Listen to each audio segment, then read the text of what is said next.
It's the Chronicles of a Gooner, the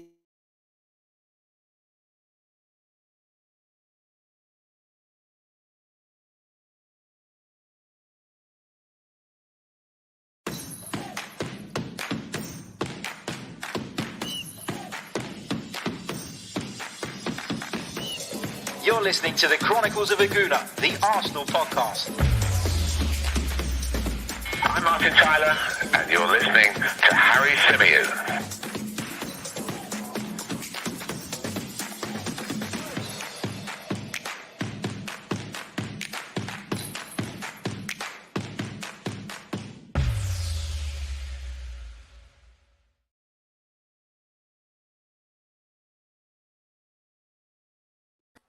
Hello and welcome back to another edition of the Chronicles of a Gooner, the Arsenal podcast brought to you by 90 Min. As ever, I'm your host, Harry Symeou, and we're going to be trying to keep you across all of the latest Arsenal transfer news. But it's gone absolutely mental today. I don't know what on earth is going on. It feels like Arsenal are desperately trying to get business done before the European Championships are over so that Mikel Arteta can work on his team, work on his squad.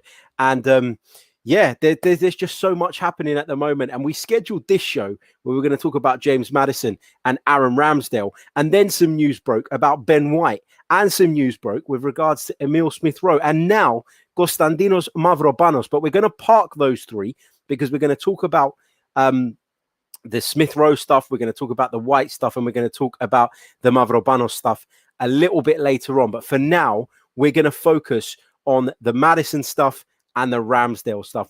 As I said, we're going to bring you another show live at 7 p.m. So it's in between the Wales game and the Italy game. So there's no clash there. So don't worry about that. But as I say, plenty of content coming your way in which we're going to cover all of this. But the Arsenal transfer world, or Arsenal Twitter, if you like, has gone absolutely bonkers right now.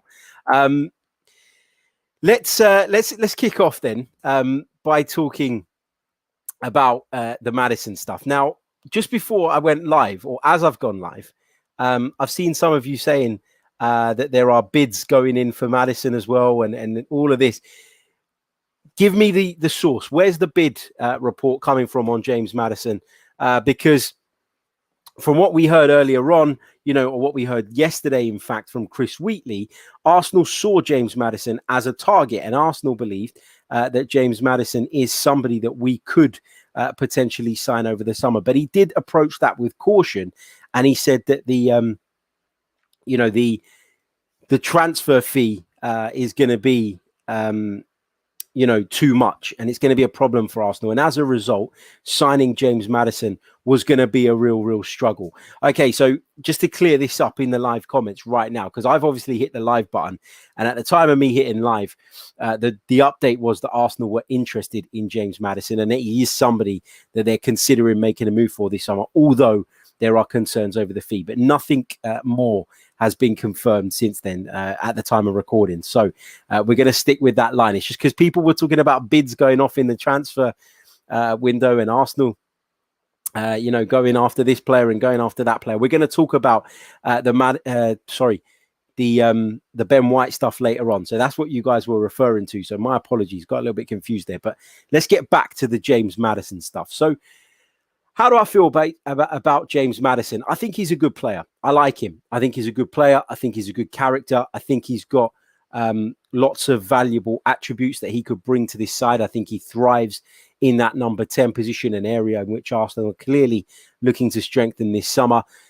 What I find a little bit strange, though, is, if Arsenal can't afford Odegaard, who was said to be, the primary target, then how on earth could they afford James Maddison? Because let's be honest, Leicester City are in a position to demand far more money for James Maddison than Real Madrid, given their current financial struggles, are for Martin Odegaard. And you feel like to get Maddison, we'd need to break the bank. So why not break the bank and convince Real Madrid to sell the player that you see as your primary transfer target? We've read reports for days and days and days that Arsenal's primary transfer target in that number 10 position is not James Maddison. It wasn't Emi Buendia. It is, in fact, Martin Odegaard, in which case, spend the money there.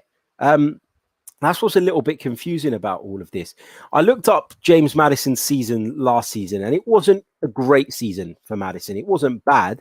I think, towards the end of the season, he faded a little bit, found himself out of the side quite a bit, managed in the Premier League. I'm just double checking this before I give you false information. Yeah, managed 8 goals and 7 assists in 31 appearances. Obviously had that disciplinary issue, didn't he, when he was left out of the team after he, Hamza Chowdhury, and I think it was Iosi Perez, had broken the COVID rules and the COVID protocol, which is obviously isn't a good look for James Maddison. Missed out on the England squad this summer, but I think that's because, as I say, he didn't finish the season very strongly, and there's plenty of competition in those areas with Jack Grealish, Phil Foden, etc., etc., etc. So that's why.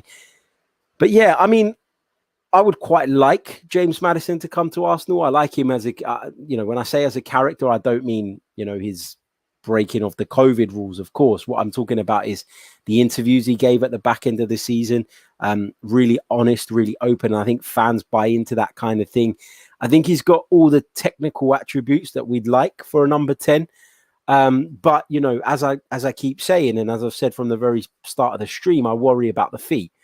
And the fee is going to be ultimately what I think will prevent Arsenal getting this deal over the line. But the interest is real, according to Chris Wheatley. The interest is there. Arsenal see James Maddison as a player that they really like. Mikel Arteta specifically likes him a lot. But I'd take this one with a pinch of salt at the moment, because the transfer fee, as we keep on saying, is going to be huge. Now, when you look at Transfermarkt, which, of course, as I always say, isn't gospel when it comes to player valuations, but it gives you a bit of an idea. He's valued at just shy of £50 million. Now, Leicester City do not need to sell. They're in a really good financial position. They've done some really good business over the years.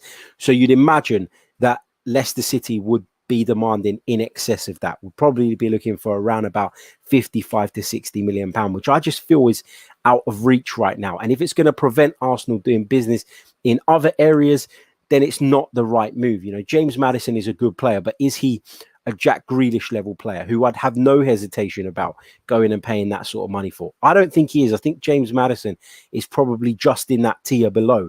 And I think that's why a lot of people would probably be reluctant to see Arsenal break the bank to bring this guy in. The other bit of interesting news that emerged earlier today was that Arsenal are said to be interested in Aaron Ramsdale. Now, the Sheffield United goalkeeper has been called back into the England squad. He was named in Gareth Southgate's extended squad and then left out. Of course, Johnston, Henderson and Pickford were the 3 goalkeepers that Gareth Southgate took into the tournament. But Dean Henderson has picked up an injury and as such has had to withdraw from the tournament, opening the door for Ramsdale to return. Ramsdale's been linked with a few clubs. He's been linked with Tottenham. I actually wrote a piece about him being linked with Tottenham just a matter of days ago. But it seems like Arsenal have supposedly entered the race, or at least see him as a potential replacement for Bernd Leno, who we all know could be on his way out of the club this summer. However, when you think about the fact that Sheffield United want £20 million for Aaron Ramsdale, I'd rather sign Onana. I really would. Now, is it a case of other clubs being interested in Andre Onana, getting alerted to the fact that given all that's gone on with him, with his drugs ban, etc., and the fact that he is, running into the last year of his Ajax contract, have other clubs looked at it and gone, well, there's a deal to be done there for relatively low amount of money, and he's a goalkeeper with huge potential. We'll have a bit of that as well. And as a result, Arsenal have been kind of pushed to the back of the queue. I don't know. But when we were talking last week about Onana and him potentially being available for, less than 10 million euros, then that seemed like a no-brainer to me, and a deal I really wanted to see Arsenal do, actually. Ramsdale, though, for £20 million, I'm not sure. People bang on about this Premier League proven thing all the time. How Premier League proven is Aaron Ramsdale? Not very. Not very at all. I didn't think he was, I know he played in a really poor Sheffield United side, but I didn't think he particularly stood out. I thought he did decent bits and pieces, and, he's in and around the England setup because Nick Pope's out, in my opinion.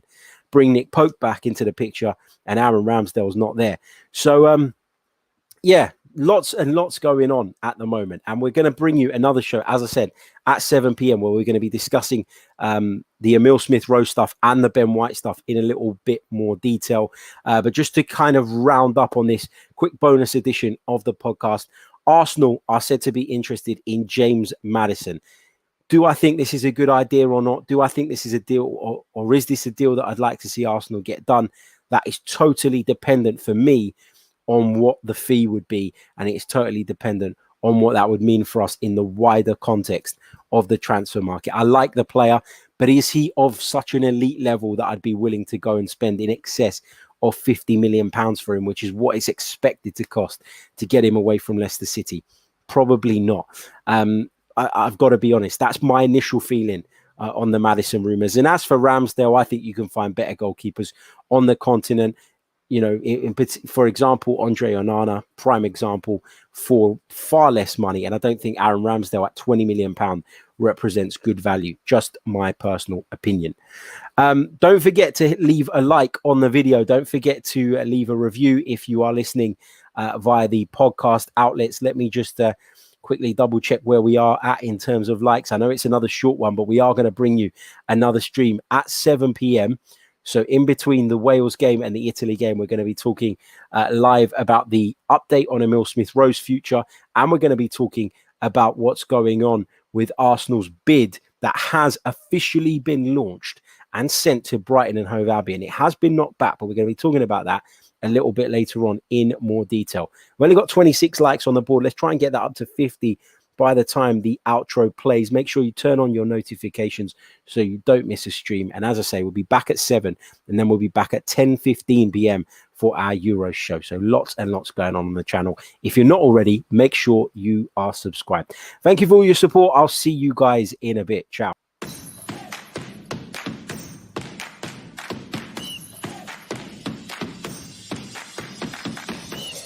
You're listening to the Chronicles of a Gooner, the Arsenal podcast. I'm Martin Tyler, and you're listening to Harry Symeou.